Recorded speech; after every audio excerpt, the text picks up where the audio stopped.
రాయలసీమలో వెలుగొండ ఇప్పుడే చెప్పాను 2059 కోట్లు.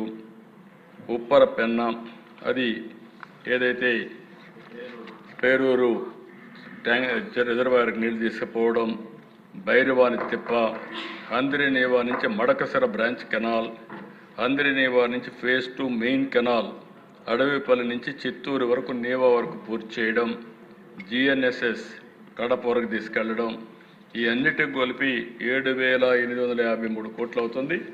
దీనికి కూడా ప్రాధాన్యత క్రమంలో తీసుకుంటున్నాం. నెక్స్ట్ ఇయర్కి వెలుగొండ పూర్తవుతుంది. భైరవాని తిప్ప, అప్పర్ పెన్నా ఇవి కూడా తీసుకుంటాం. ఏదైతే కడపకు కూడా అందిరినీవా తీసుకొని నెక్స్ట్ ఇయర్కి ఇది పూర్తి చేసి ఆ రాబోయే సంవత్సరం ఇది రాజంపేట వరకు తీసుకెళ్తాం, కోడూరుకు తీసుకెళ్తాం.